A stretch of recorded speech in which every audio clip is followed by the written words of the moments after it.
All Things Motoring is owned and brought to you by CHANGECARS, South Africa's trusted online vehicle platform.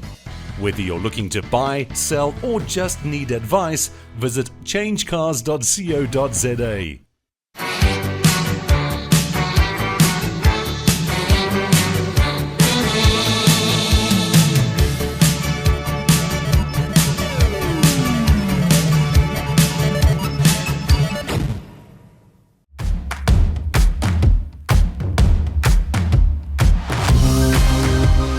Coming up this week on All Things Motoring, Ernest takes a very special heritage Skyline out on track. Michael heads to the sights and very loud sounds of an underground night run. And Gugu gets some practical advice when he takes his newish bike for a service. This is one show you do not want to miss.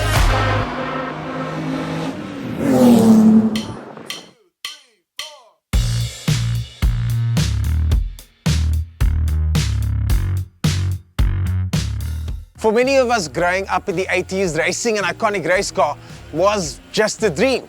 But one man turned that dream into a reality. This is the ex-Henny van der Linde GTX Skyline, a car that absolutely dominated the competition in its heyday. And I'm about to drive it. With over 56 consecutive race wins and multiple championships, it's one of the most successful South African race cars of all time. But before I do, let's chat to the now owner, Gary Blows, about his iconic collectible race car. I'm standing with the owner of the stunning car, Gary Blows over here. And Gary, geez, this car, every Cape Townian has seen a car like this growing up. But this specific one is the one that people know, talk about. It's the Henny van der Linde Skyline. Absolutely, yes. The original van der Linde Skyline, a West Bank icon of the 80s. We grew up watching West Bank racing, and luckily enough, we have it now in our stable. And I mean, it's just amazing. And the fact that you've offered to you told me, do you want to come drive it one day? I was like, did he mean that? Yeah. And now years later, here we are. And it's just incredible. You've now also got the Golden Grove car. But let's start at the beginning. I grew up in Grassy Park as well, on the Cape Flats, as so did you. And there was a guy named Sharif, Rifi as the Cape Townians like to call him, that used to be involved in the races back in the day. Yes. And he had a car called the Pepsi Datsun back in the day. That car sparked so much interest for kids like me and you. Absolutely. And I understand that was one of the starts to your journey as well. Yes, absolutely. So in the late 80s, I think I was in Standard 7. And I heard about this Pepsi and Indiana, and we just had to go and see it, you know. Our first evening going there, when this iconic car pulled up, everyone that was there surrounded, and of course I saw this thin little guy known as Riffy Pepsi, and they discussed what they were going to do that evening, obviously racing on the Insure. They then left, and there was a mobile gas station on the service road. They went around the corner there. There were guys taking off the wipers, I remember, and they took out the silver can. And I thought, wow, we're at the gas station and you have this magic fuel. It obviously was 102 racing fuel. And then they set off. On that particular night, I think Sharif rode 6 or 7 times down the Insure, beating all and sundry. And we were hooked. I then became friends with him. I used to work with him and help him on cars. He built the engine for my first 140Z, and it's just never stopped.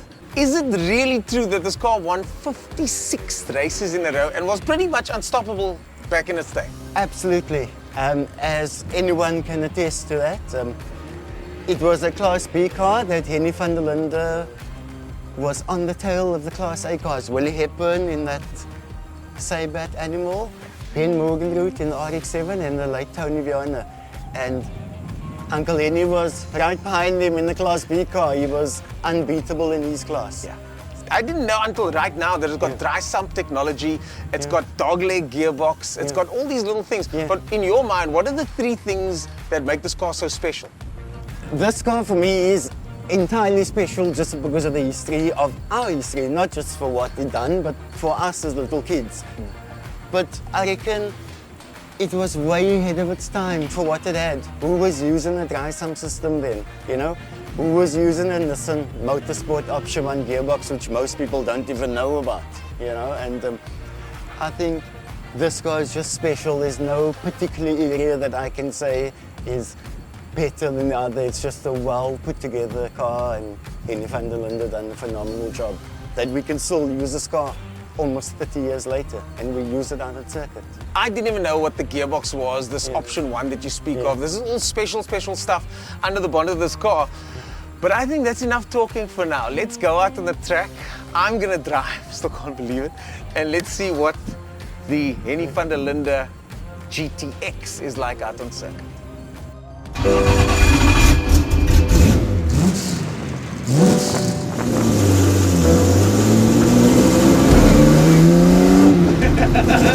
there we go!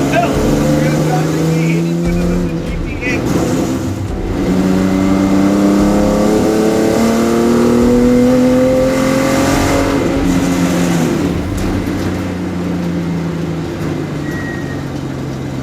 Brakes are starting to squeak a little bit now, which means that they're starting to work a little bit.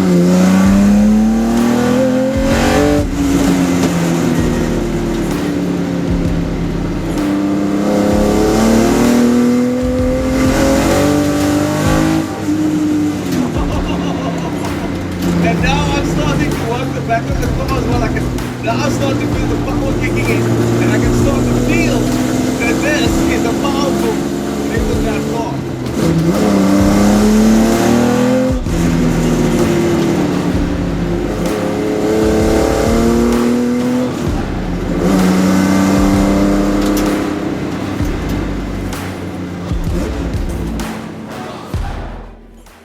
The car that I'm driving over here was probably driven a lot better than I just did, and a lot faster by all of those that went before me. But I managed to get a taste of what that history was like. And man, it tasted good. What an incredible experience. I'm still feeling it, and I think it's going to take me some time to be able to describe exactly what this car's like. Special thanks to the team here that made this possible, and keep watching All Things Motoring. See you guys soon.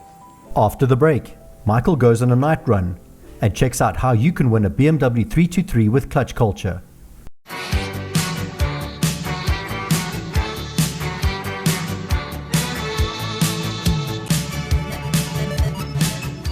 Japanese car culture is a long-standing phenomenon that has become synonymous with unique modifications, innovative designs, and the love of speed.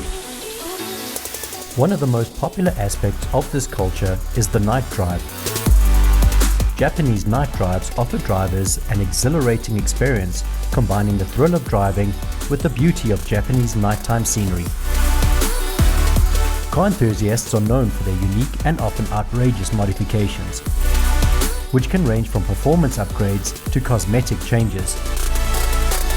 Night drives and car culture are intertwined, with both offering a unique and thrilling experience for drivers and passengers. Night drives are particularly popular amongst those who use these drives to connect with like-minded individuals and showcase their unique modifications. Night drives are just one aspect of the culture that continues to captivate car enthusiasts around the world. Your average Friday night, not quite. They say the Rand is weak, but the East Rand is still strong. We're in Boksburg for the Night Run 4.0. Next to me is the most incredibly beautiful red Ferrari 488 Pista. We have got a show ahead for you that you are going to love. When we say there's going to be a lot of noise, we never make a promise we don't keep at All Things Motoring. 1977 was when the first VW Golf came to South Africa. It ran until the early 2000s. Next to me, a beautiful original city Golf still catches my eye. Behind me is a BMW so special. Anyone who loves and knows BMW that doesn't know the name 2002, you can't say you love and know BMWs. This particular one behind me is even more special. So special that the steering's on the wrong side. Left-hand drive, immaculate condition. What I wouldn't give to own one of these. Audi RSTT, Audi TT RS, you pronounce it as you like. All I can say is it's a car that I love.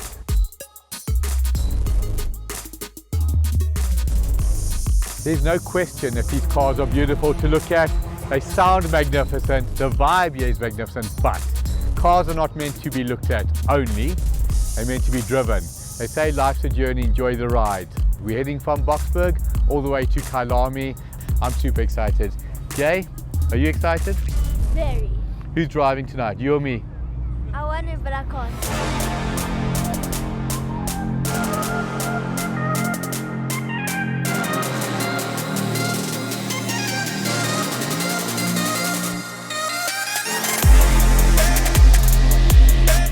We're at the shopping centre just outside Kyalami racetrack. Sometimes you say you can see it, you can hear it. Yeah, and it shows you can even taste it. What an incredible atmosphere around us. I don't want to even guess. I would say to 500-600 people, obviously 500-600 cars. The sound behind me is like a sensory overload. It is incredible. Can't wait to get some interviews. If you can't hear me, I can't hear myself.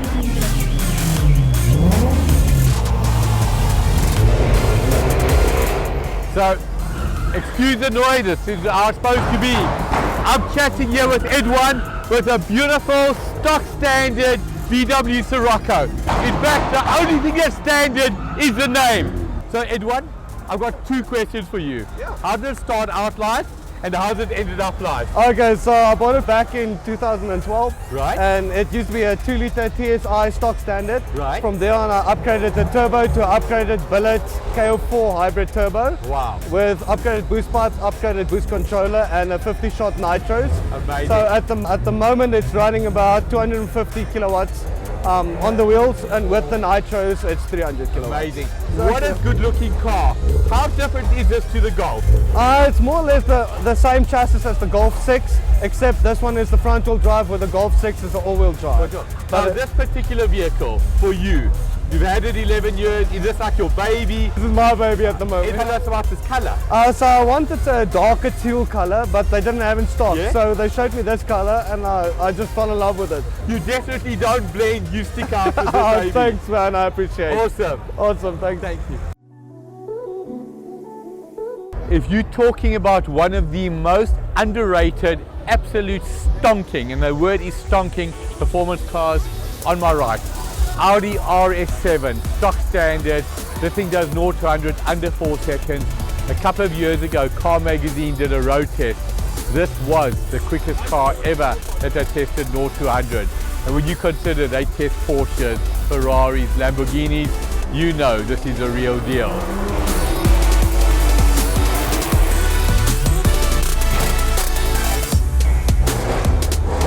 When they say it's not for the faint-hearted, this is not a quiet night out.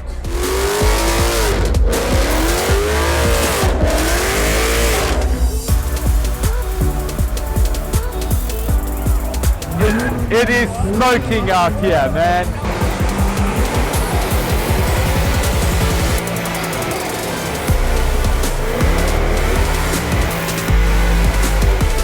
If you want the lowdown, you don't get much lower than this. Now, if this gentleman lowered his suspension anymore, he would be scraping the road.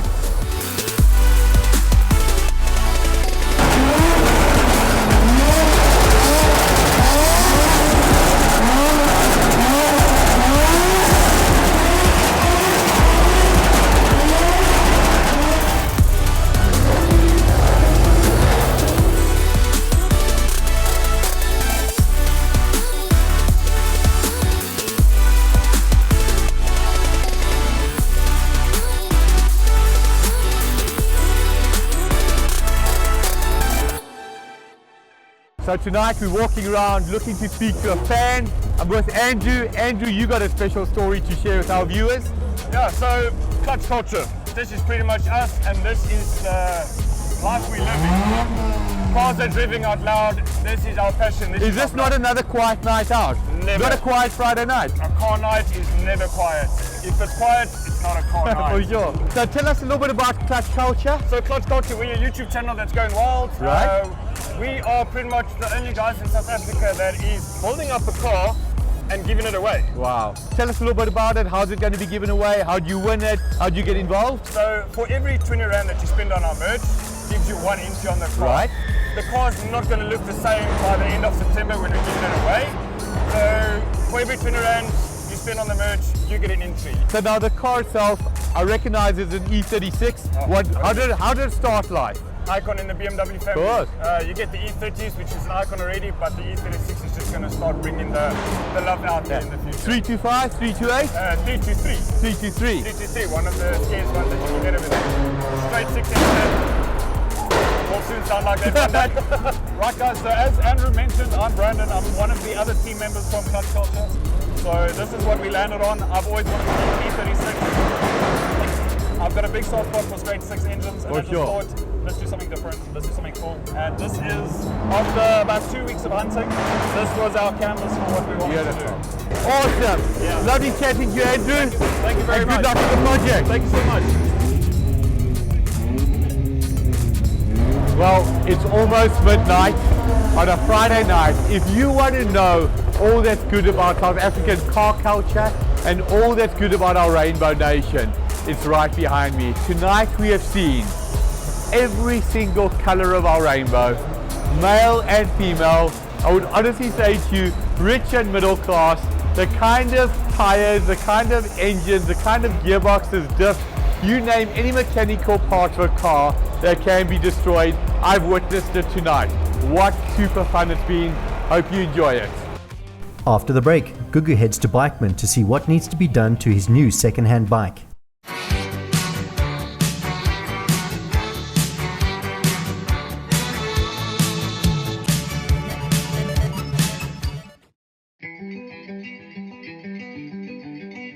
Now, Ernest, Michael and myself were sitting the one evening having a coffee, and we came up with the brilliant idea to get a motorcycle for the show. So what did I do? I got onto the CHANGECARS website, started scrolling with 50,000 Rand as our budget, and found a lot of bikes. Obviously there were cruisers, Harleys, many brands of bikes, and I settled on one specific bike. 50 grand got me a K1200 GT, and obviously this is an all things motoring bike, so the bike is going to be covering a ton of mileage. We're going to be traveling with the bike, visiting your towns and your cities.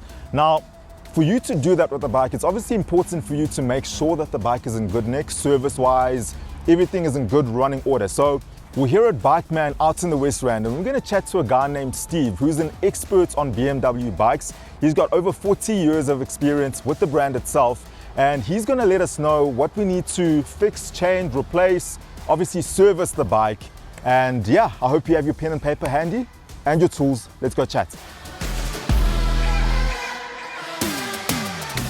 Steve, thank you so much for making the time to come and see me and chat about this bike over here. It's my pleasure. So from what I understand, you have over 40 years of experience with the brand BMW, am I correct? That's correct, yes. Now, I bought this as a used bike. It's a K1200 GT. Yes. What are we looking at here? What do I need to do? Obviously, I'm assuming a service needs to be done on this. What are the things to look out for and check on a motorbike? You know, if you're technical, you can have a quick glance over the bike. Yeah. If you're not technical, then it can be a bit of a challenge. Yeah. Because you don't know how much wear is left on brake pads. Yeah. You don't know in what condition the chain and sprockets are. And such as this bike here, with a drive shaft, you don't know if there's wear on the drive shaft. Oh. So then would you advise a person to maybe take a mechanic with them? No, to go and have a look? If you're buying it privately, what I would suggest is to speak to the owner and see if you could bring it, or he could bring it to a guy like you, to me, and then I can go through it front to back and check that everything's okay. I can make a list that either he's going to pay for it or you're going to pay for it and take the price of the bike. I see. So that's a smart way to go if you're looking for a used bike. So Steve, first impressions, did I buy a good bike for 50 grand here? What do you think? I think you got a very good bike. Uh-huh. It's in reasonable condition.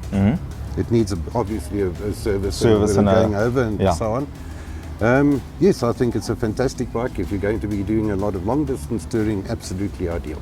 We've got about, what, 60,000 Ks on this? Yes. What is the range? I mean, how much mileage can I get from this bike, from this 60,000? Does it still have life in it? Absolutely. These bikes, I've seen them with over 300,000 Ks on them. Thank God, thankfully. So we're going to travel. These bikes like to be serviced regularly, which is once a year or every 10,000 kilometers, which is BMW spec for the service. And it just keeps running and running. And it'll keep on running and running, yeah. Well, thank you for that. Another thing very important on these, it's a flat four-cylinder engine. Be very careful of oil levels. Okay, tell me check more. it regularly. Steve, thank you so much for the advice. I'm going to leave this here with you and see you this afternoon. Gugu, thank you very much. If Thank there you. is anything untoward Yeah. that I find, I will phone and let you know. Well, I appreciate that, but look after her. I trust you. All right. Cheers, Good. man. Thank you.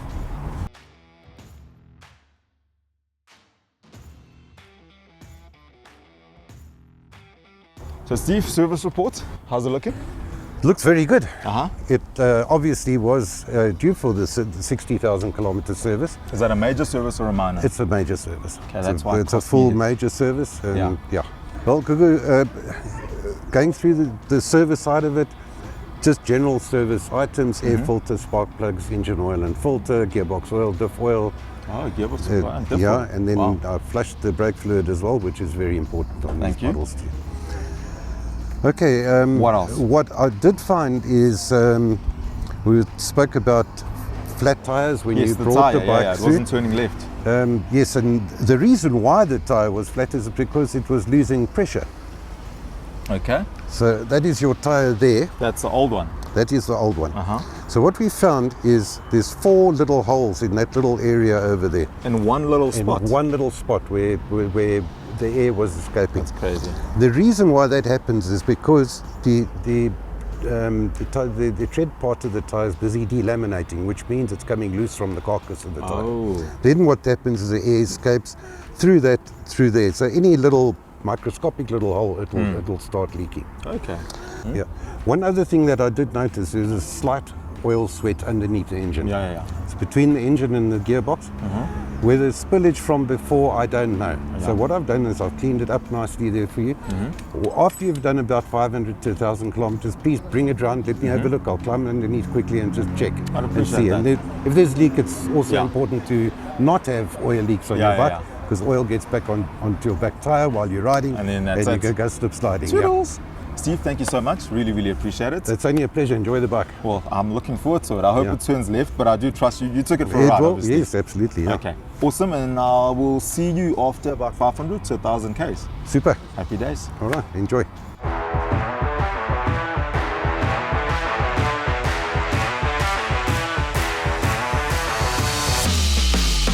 Next week on our wrap-up of Season 3 of All Things Motoring. Ernest heads to Honda Day at Killarney. Gugu goes sideways and starts learning how to with excess drift at Red Star. And Michael goes to Monster Jam in Durban. This is another show you don't want to miss.